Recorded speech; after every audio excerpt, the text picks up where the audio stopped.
Chicago, the Big Ten Council of Presidents and Chancellors (COPC) adopted significant medical protocols including daily antigen testing, enhanced cardiac screening and an enhanced data-driven approach when making decisions about practice competition. The COPC voted unanimously to resume the football season starting the weekend of October 23–24, 2020. The decision was based on information presented by the Big Ten Return to Competition Task Force, a working group that was established by the COPC and Commissioner Kevin Warren to ensure a collaborative and transparent process.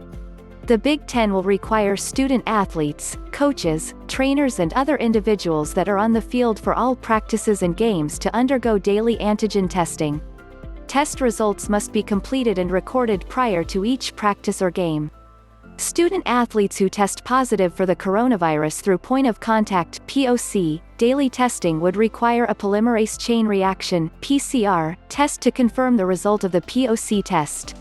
Everyone associated with the Big Ten should be very proud of the groundbreaking steps that are now being taken to better protect the health and safety of the student athletes and surrounding communities, said Dr. Jim Borchers, head team physician, The Ohio State University and co-chair of the Return to Competition Task Force Medical Subcommittee. The data we are going to collect from testing and the cardiac registry will provide major contributions for all 14 Big Ten institutions as they study COVID-19 and attempt to mitigate the spread of the disease among wider communities.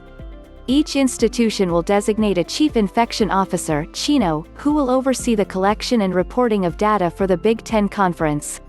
Team test positivity rate and population positivity rate thresholds will be used to determine recommendations for continuing practice and competition. All COVID-19 positive student athletes will have to undergo comprehensive cardiac testing to include labs and biomarkers, ECG, Echocardiogram and a cardiac MRI.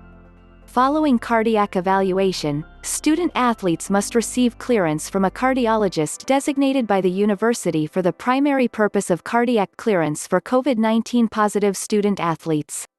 The earliest a student athlete can return to game competition is 21 days following a COVID-19 positive diagnosis. In addition to the medical protocols approved, the 14 Big Ten institutions will establish a cardiac registry in an effort to examine the effects on COVID-19 positive student athletes. The registry and associated data will attempt to answer many of the unknowns regarding the cardiac manifestations in COVID-19 positive elite athletes. From the onset of the pandemic, our highest priority has been the health and the safety of our students.